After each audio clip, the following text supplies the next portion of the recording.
हम लोग अभी analysis and design of concrete structure यानी आरसीसी का लेक्चर नंबर 4 ले रहा है। लेक्चर नंबर 3 आई होप अभी तक आप लोगों ने देख चुका होगा।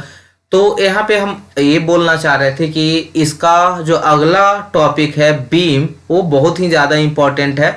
आपका वहाँ पे सिंगली रेनफोर्स्ड बीम और डबली रेनफोर्स्ड बीम के बारे में पहले कंसेप्ट सीखेंगे, फिर उसका हम लोग एनालिसिस करेंगे, फिर क्वेश्चन प्रैक्टिस करेंगे। वो टॉपिक बहुत ज़्यादा इंपॉर्टेंट है। हम लोग थोड़ा सा आरसीसी में पीछे चल रहे हैं, इसलिए सोच रहे हैं लेक्चर नंबर 4 और लेक्चर नंबर 5 को थोड़ा सा ओवरव्यू हम लोग खींच ले। किन्हीं को कोई प्रॉब्लम नहीं, क्योंकि हम लोग और सब सब्जेक्ट में तो अच्छा चल रहे हैं, आरसीसी में ही थोड़ा सा पीछे चल रहे हैं। इसलिए सोच रहे हैं कि इसको हम लेक्चर नंबर 4 और 5 उतना ज़्यादा इंपॉर्टेंट है नहीं, इसलिए इसको हम ओवरव्यू से निकाल दें। किन्हीं को कोई प्रॉब्लम? चलिए तो एक बार देख लीजिएगा लेक्चर नंबर, ऐसा नहीं कि आप बोल दिए तो लेक्चर नंबर 4 और 5 छोड़ के पहले 6 पढ़ लीजिएगा। लेक्चर नंबर 4 और 5 देख लीजिएगा, ठीक है। ऐसा नहीं कि इंपॉर्टेंट नहीं है लेकिन उतना ज्यादा नहीं है, तो एक बार देख लीजिएगा अच्छे से। तो आइए stress strain relationship of concrete के बारे में हम लोग देखते हैं। स्टील में आप सॉम में पढ़े होंगे, स्टील में पढ़े होंगे, यहाँ पे हम लोग देख रहे हैं कंक्रीट में देख रहे हैं। तो इसके लिए आप यहाँ पे एक ग्राफ देख रहा होगा। तो एक ग्राफ कहाँ से आता है? क्यूब का जो आप टेस्टिंग करते हैं, क्यूब बनाते हैं, 150 mm का एक क्यूब तैयार करते हैं, उसके बाद उसको 28 दिन के बाद उसका टेस्ट करते हैं, ठीक है। सीटीएम में टेस्ट करते हैं, कंप्रेसर टेस्टिंग मशीन में उसको टेस्ट करते हैं। तो जो रिजल्ट आता है उसी के बेसिस पे हम लोग क्या करते हैं, कर्व को ड्रॉ करते हैं यहाँ पे। क्लियर? तो ये मतलब यहाँ पे इस तरह से थोड़ा सा लीनियर रहता है, उसके बाद पैराबोलिक रहता है। तो अच्छे से ग्राफ बना नहीं है, इसको हम बोर्ड पे दिखा देते हैं थोड़ा सा। ये आपका परफेक्ट ग्राफ है। हम जैसे जैसे यहाँ पे आपका ग्रेड बढ़ाते जाएंगे वैसे वैसे स्ट्रेंथ भी बढ़ते जाएगा। जैसे मान लीजिए M20 ले लिए, M30 ले लिए, मान लीजिए फिर यहाँ पे M50 ले लिए, मान लीजिए यहाँ पे M60 ले लीजिए। अब ये जो ग्राफ है वो M60 तक ही वैलिड है, इसके बाद का वैलिड नहीं है, ठीक है। तो M60 अप टू कितना तक, ग्रेड तक M60 तक ये ग्राफ आपका वैलिड है।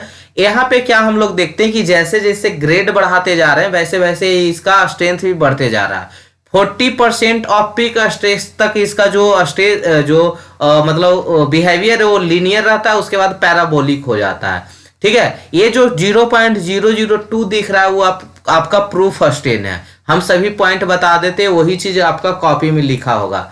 पहले एक चीज बता रहे हैं कि यहाँ जो 0.002 लिखा हुआ है इसको हम लोग प्रूफ स्ट्रेन बोलते हैं।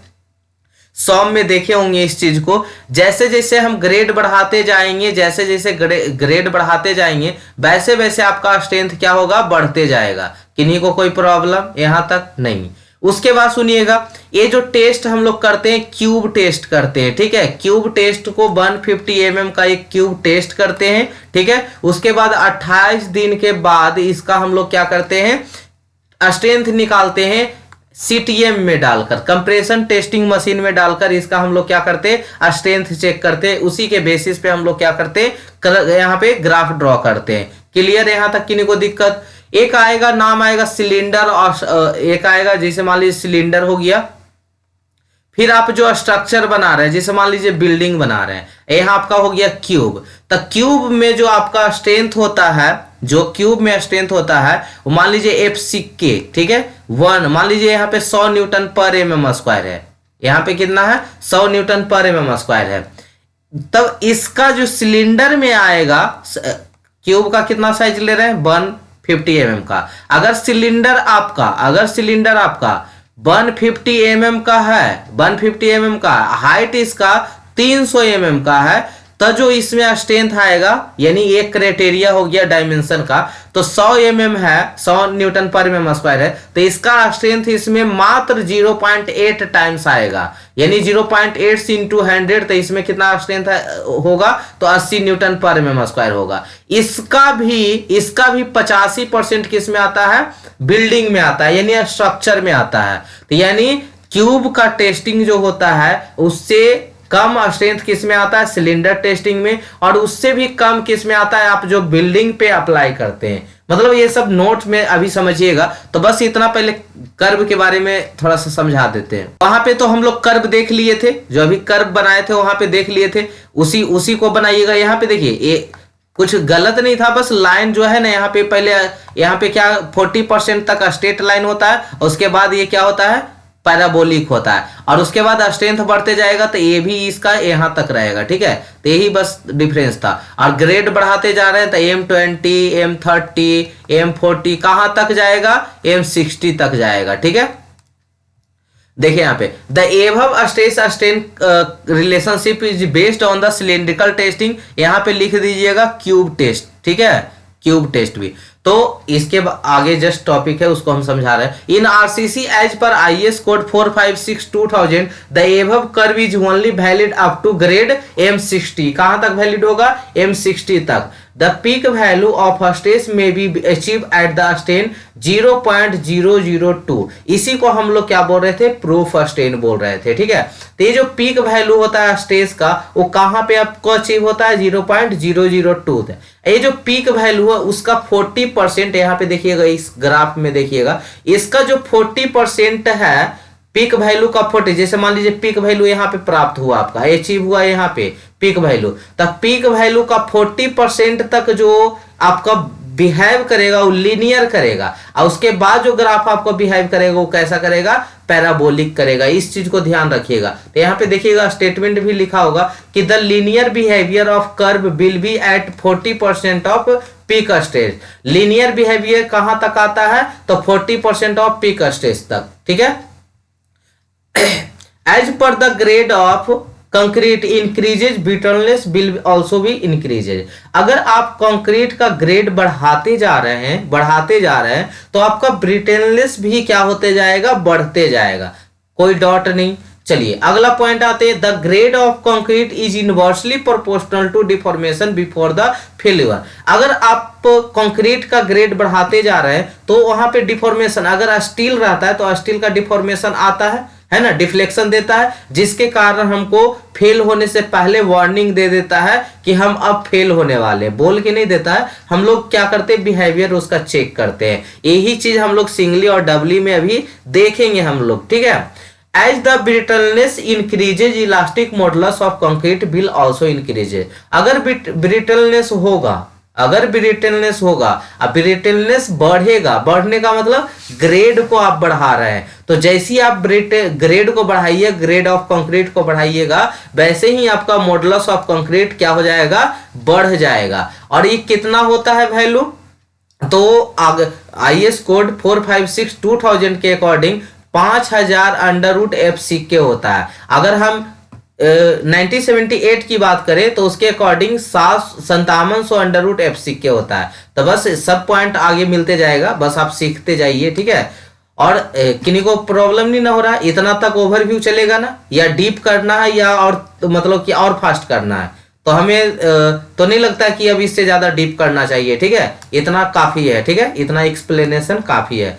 The relationship of stress and strain given by Q because of the friction between plate and specimen will restrict the lateral movement and due to which true compressive strength is not obtained। इस point को अभी हम figure से just समझाने वाले, पहले इसको देख लेते हैं। इस इनिशियल टेंजेंट जो मॉडुलस होता है, वो जो आप जहां तक लीनियर बिहेवियर कर रहा था उसी पॉइंट से, ओरिजिन से, उसको हम लोग क्या बोलते हैं, इनिशियल टेंजेंट मॉडुलस बोलते हैं, जिसको स्टैटिक मॉडुलस के नाम से भी जानते हैं, या इसको शॉर्ट टर्म, ये जो होता है शॉर्ट टर्म मॉडुलस होता है। ठीक है, ये आपका सेकेंड मॉडुलस हो गया, लॉन्ग, जिसे हम लोग लॉन्ग टर्म मॉडुलस भी बोलते हैं, डायनेमिक मॉडुलस भी बोलते हैं, और जो ओरिजिन से नए जा रहा है उसको हम लोग इंस्टेंट मॉडुलस बोल रहे हैं। ठीक है, इस चीज को आप डिफाइन किए होंगे, एक सेकेंड पहले इसका वैल्यू लिख लेते हैं। इनिशियल टेंजेंट मॉडुलस और सेकेंड मॉडुलस का जो वैल्यू है, ये आईएस कोड 456/2000 के according 5000 √f 5000 √f। Initial tangent modulus है क्या, जो अभी देख रहे थे, तो it is a modulus of concrete which is obtained bye drawing a tangent from the origin. इसको हम लोग स्टैटिक मॉडुलस के नाम से जानते हैं, और ये शॉर्ट टर्म मॉडुलस है। ठीक है, उसके बाद टेजेंट मॉडुलस और इंस्टेंट मॉडुलस क्या है? तो it is a modulus of concrete which is obtained at any point without reference of to origin. बिना ओरिजिन के रेफरेंस को हम किसी भी पैराबोलिक ग्राफ पे कहीं पे भी टेजेंट ले रहा है, वो आपका क्या रहेगा? टेजेंट मॉडुलस या इंस्टेंट मॉडुलस रहेगा। It will not suggest the exact behaviour of concrete. तीसरा पॉइंट है सेकेंड मॉडुलस क्या है? तो it is the modulus of concrete which is obtained by drawing a slope from origin to any point of the curve. ये IS 456 2000 के according 5000 under root F सिक के होता है, लेकिन यही अगर 1978 की बात करें, 1978 के अकॉर्डिंग 5700 अंडर रूट एफ सिक के होता है। किन्हीं को कोई प्रॉब्लम नहीं। हम जानते हैं कि इनिशियल टेजेंट मॉडुलस को हम लोग सेकेंड मॉडुलस भी कह सकते हैं, ठीक है, क्योंकि वो भी ओरिजिन से ही पास कर रहा है। As the grade of concrete is increases, elastic modulus will also be increase। ये पॉइंट पहले भी हम लोग सीख चुके हैं कि अगर ग्रेड ऑफ कंक्रीट को बढ़ाते थे तो ब्रिटलनेस बढ़ता था। अब ब्रिटलनेस बढ़ता है तो क्या होगा? आपका इलास्टिक मॉडुलस भी क्या होगा? बढ़ेगा। किन्हीं को कोई प्रॉब्लम? चलिए, स्ट्रक्चरल स्ट्रेंथ ऑफ कंक्रीट। अच्छा, एक बात और बता देते हैं, ये आपका लेक्चर नंबर 4 है। लेक्चर नंबर 4 और लेक्चर नंबर 5 भी इसी स्पीड से जाएगा, तो आप एक बार मेंशन कर दीजिएगा कि लेक्चर नंबर 4 जो है सफिशिएंट था। इसी तरह से लेक्चर नंबर 5 में एक्सप्लेनेशन और ज्यादा करना है कि कम करना है, ठीक है। वैसे अब 2 गो तो लेक्चर के बातें, चलिए छोड़िए। बस structural strength of concrete. Structural strength of concrete के बारे में बात करते तो पहले फिगर देख लेते, जो हम पहले बोर्ड पे भी समझा रहे थे आपको, कि आपका क्यूब है जिसका साइज जो है 150 mm का है, और ये जो सिलेंडर है उसका डायमीटर 150 और जो हाइट है 300 mm का है।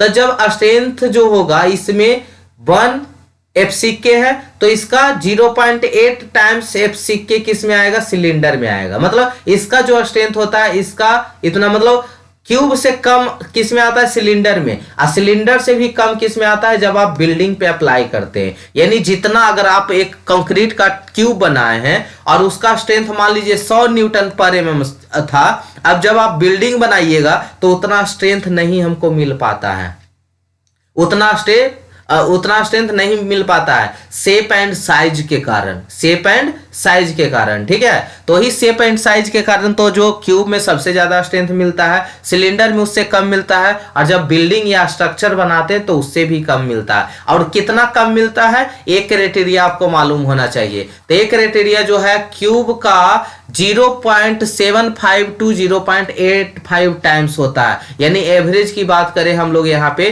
तो 0.8 टाइम्स। कितना टाइम्स? 0.8 टाइम्स। इस सिलेंडर का 85%, सिलेंडर का 85%, क्यूब का नहीं, सिलेंडर का 85%, तो 0.8 तो इसका था और उसका 85% कीजिएगा। 85% मतलब 0.85, आप सिलेंडर का कितना था? 0.8, यानी कितना हो जाएगा? 0.67। यानी हम डायरेक्ट क्यूब से अगर हम बिल्डिंग का कंपेयर करें तो कितना स्ट्रेंथ जाता है? 0.75 एफ सिक के, है ना। यही चीज हम बस समझाना चाह रहे थे। अब इसको डिफिनेशन लैंग्वेज में पढ़ लीजिएगा। The concrete in the RCC structure having a strength less compare two cube strength. Cube strength से क्या होता है? लेस होता है। किसके कारण? शेप एंड साइज इफेक्ट के कारण। The strength of cube is more than cylinder when cube 150 side compared with the cylinder of 150 diameter and 300 height. ये बोल रहा है कि जो क्यूब है, क्यूब का जो डायमेंशन लेना है 150 और सिलेंडर का डायमेंशन लेना है 150, इसका डायमीटर होना चाहिए और 300 mm इसका क्या होना चाहिए? हाइट होना चाहिए। तब ये जो बता रहे थे कि 1 एफ सिक्के होगा, इसका 0.8 टाइम्स एफ सिक्के होगा। लेकिन अगर यही बात करें कि 150 का आपका क्यूब है और सिलेंडर का आपका जो डायमेंशन 150 है और हाइट भी 150 है, तो इससे ज्यादा, इससे क्यूब से ज्यादा होगा स्ट्रेंथ किसमें? सिलेंडर में। ये दोनों कंडीशन होना चाहिए तब हम चेक करते हैं। क्लियर? इसका भी पॉइंट मिल जाएगा आपको, इसलिए हम पहले ही समझा दिए। तो यहाँ पे हो गया, ये पॉइंट समझ लिए। The strength cube is more compare two cylinder mainly because friction between plate and specimen is cube is more which offer lateral restriction of movement void ratio and slenderness ratio also make their impact in the strength. If size of cube decreases the strength will be increases. अगर आप cube का size घटाते जा रहे हैं तो strength क्या होगा, बढ़ेगा। ठीक है, अगर मान लीजिए कि ये 100 mm का क्यूब है और ये कितना है 150 mm का क्यूब है, तो इसमें ज्यादा स्ट्रेंथ मिलेगा, है ना, इसमें ज्यादा। अगर आप साइज ऑफ क्यूब को डिक्रीज करते हैं तो स्ट्रेंथ क्या होता है, इंक्रीज होता है। ठीक है, यहां से आप देख भी सकते हैं कि 150 का ले रहे थे तो इतना स्ट्रेंथ है, आप 450 का ले रहे हैं तो इतना स्ट्रेंथ है। क्लियर। इफ द सिलेंडर, अगर यहीं पे बात अभी जस्ट इसकी बात कर रहे थे कि if the cylinder of 150 mm height is compared with cube, strength of cylinder is more compare two cube. अगर आप ये सिलेंडर के हाइट को 150 कर दीजिएगा तो इसमें स्ट्रेंथ बढ़ जाएगा क्यूब से, जब क्यूब का साइज कितना हो 150 का हो। ठीक है, और इसका हाइट सिलेंडर का 150 का हो। ठीक है, क्लियर। हम जो कंपेयर कर रहे थे इससे पहले 300 mm हाइट होना चाहिए सिलेंडर का, ये चीज किन्हीं को कोई प्रॉब्लम। चलिए, तो यही चीज लिख दिए यहाँ पे नोट बना के कि 1 FCK का क्यूब का कितना टाइम्स आता है, तो 0.8 टाइम्स एवरेज। लेकिन ऐसे बात करेंगे तो कितना इसको बोलेंगे 75%। अब 75% का 85% किस में आता है, स्ट्रक्चर में आता है, यानी बिल्डिंग जो बना रहे हैं उसमें आएगा। तो in structure strength of concrete should be at least 85% of core test, यानी सिलेंडर का स्ट्रक्चर में कितना परसेंट जाता है सिलेंडर से, 85%। In no case of strength could be less than 75% of core test, यानी सिलेंडर का। The strength of concrete structure 67%। Cube strength का, क्यूब का स्ट्रक्चर में कितना जाता है, तो 0.67 FCK, मतलब कितना परसेंट, 67%। किन्हीं को कोई प्रॉब्लम। एक क्वेश्चन कर लेते हैं यहाँ से, व्हाट इज द, वैसे रिलेटेड नहीं है क्वेश्चन, बस ऐसा ही हम पढ़ रहे होंगे, कहीं पे मिला होगा तो यहाँ लिख दिए, तो हम भी आपको करवा ही देते, लगेगा कि कुछ टॉपिक छूट गया इसलिए। देखिए, ये जो अभी हम लेक्चर नंबर 4 और 5 ले रहे हैं ना, इसको स्किप भी कर सकते थे, लेकिन आप लोग नोट देखिएगा ना तो लगेगा कि ये टॉपिक छोड़ दिए, इसलिए हम बस पढ़ा रहे हैं आपको। ठीक है, चलिए देखिए यहाँ पे, क्योंकि कुछ खास मिल रहा है, कुछ खास नहीं है। What is the strain at concrete during rupture caused by bending of the member. यहाँ पे आपको स्ट्रेन निकालना है। स्ट्रेन इक्वल टू पढ़े होंगे स्ट्रेस बटा Young's modulus of elasticity. Stress दिया हुआ है 0.7 √ FCK और यंग्स मॉडुलस ऑफ इलास्टिसिटी हम लोग जो भी पढ़ेंगे 2000 पे ही पढ़ेंगे। ठीक है, अगर क्वेश्चन खुद लिख देता है कि 1978 के अकॉर्डिंग जो भी डाटा लेना है तब हम 1978 के अकॉर्डिंग लेंगे, लेकिन नहीं लिखेगा तो हम 2000 के अकॉर्डिंग लेंगे। तो 2000 में कितना था Young's modulus of elasticity, 5000 √ FCK यही था ना, तो 0.7 √ FCK बटा 5000 √ FCK, इससे कट गया, बचा कितना, इसको यही हो गया आपका स्ट्रेन हो गया। If the beam is subjected to bending when it's overall cross section इसका दिया हुआ है, what could be the cracking moment for M25 grade. तो मोमेंट पूछ रहा है, तो मोमेंट के लिए हम लोग जानते हैं कि resisting force equal to applied stress. यहाँ पे क्या होगा 3.5 दिया हुआ था, इसका दिया हुआ है कितना 0.7 √ FCK। FCK का मतलब करेक्टरिस्टिक स्ट्रेंथ, किसका करेक्टरिस्टिक स्ट्रेंथ M25 का, तो कितना हो जाएगा करेक्टरिस्टिक, जो लिखा रहता है वही हो जाता है, यानी 25 ही हो जाएगा। तो 0.7 √ 25 का कितना निकलेगा 5 7 35, यानी 3.5 M बटा Z। M का वैल्यू, तो Z का वैल्यू क्या होता है, I बटा बाई पढ़े थे, पढ़ाया गया होगा सॉम में, I बटा बाई। I क्या है मोमेंट ऑफ इनर्शिया, बाई क्या है न्यूट्रल एक्सिस तक इसका डेप्थ। ठीक है, तो वो वैल्यू कितना होता है BDQ बटा 12, अब बटा क्या हो जाएगा B बटा 2, तो सॉरी D बटा क्या हो जाएगा 2, तो D से D क्या हो जाएगा, एगो कट जाएगा, यानी BD² बाई कितना हो जाएगा 2 × 12, यानी BD² बाई 6। तो यहीं पे पुट कर दिए BD² बाई 6, यहाँ से आप मोमेंट का वैल्यू निकाल लेंगे, बन गया। कितना आसान क्वेश्चन था। तो ये देखिए अभी रिलेटेड नहीं था, ठीक है, ये मतलब ऐसा नहीं समझिएगा कि मतलब इसी छोटा सा कहीं पे मिला था, कंपटीशन लेवल का क्वेश्चन था तो लिख दिए। स्ट्रेन इन कंक्रीट, स्ट्रेन जो होता है टाइम इंडिपेंडेंट एक टाइम डिपेंडेंट होता है। ठीक है, जो आपको क्रीप स्ट्रेन होता है वो टाइम डिपेंडेंट होता है, और इलास्टिक स्ट्रेन जो होता है वो टाइम इंडिपेंडेंट होता है। तो इसमें दो टाइप का क्रीप और श्रिंकेज भी टू टाइप का हो जाता है, प्लास्टिक और ड्राइंग। ये आपका ग्राफ है, ठीक है, तो ग्राफ में देख लिए, यहाँ पे देखिए मेन क्या होता है ना, यहाँ पे दो क्वेश्चन मेन रहेगा आपका कि क्रीप कोएफिशिएंट क्या है, क्रीप कोएफिशिएंट क्या है। तो क्रीप स्ट्रेन बटा इलास्टिक स्ट्रेन, क्रीप स्ट्रेन बटा इलास्टिक स्ट्रेन को क्या बोलते हैं, क्रीप कोएफिशिएंट बोला जाता है। इसी से ऑब्जेक्टिव आएगा कि 28 दिन पे कितना होगा, 7 दिन पे कितना होगा, ठीक है। तो यहाँ पे देखिए डाटा भी इसको लिख दिए कि 7 दिन में 2.2 होता है क्रीप स्ट्रेन, 28 दिन में 1.6 होता है, 360 पे कितना होता है, 365 पे कितना होता है, 1.1 होता है। आप जानते हैं स्ट्रेस जो होता है डायरेक्टली प्रोपोर्शनल टू स्ट्रेन होता है, इतना तो सबको पता होगा। डायरेक्टली प्रोपोर्शनल हटाते हैं तो यहाँ पे एक कोएफिशिएंट आता है जो यंग्स मॉडुलस ऑफ इलास्टिसिटी है। तो अगर हम शॉर्ट टर्म मॉडुलस के बारे में बात करते हैं तो सिग्मा अपॉन स्ट्रेन और यंग्स मॉडुलस में शॉर्ट टर्म देख रहे थे तो ES से डिनोट कर दिए। तो ये हो गया PA अपॉन, क्योंकि स्ट्रेन को हम जानते हैं चेंज इन लेंथ बटा ओरिजिनल लेंथ। उसी तरह से हम लॉन्ग टर्म में निकाल लेंगे, लॉन्ग टर्म मॉडुलस निकाल लेंगे। तो लॉन्ग टर्म में P अपॉन A, क्योंकि आप स्ट्रेस इक्वल टू जानते होंगे P अपॉन A होता है। यहाँ पे जो E का वैल्यू होगा कितना होगा, चेंज इन लेंथ प्लस जो आपका क्रीप स्ट्रेन था इनटू डेल एल बटा एल हो जाएगा। तो यहाँ जो आपका लॉन्ग टर्म मॉडुलस और शॉर्ट टर्म मॉडुलस में जो रिलेशन है वो EL इक्वल टू ES बटा 1 अपॉन थीटा, यही मेन इंपॉर्टेंट है। अगर आपको डेरिवेशन आएगा तब ये सब करना है,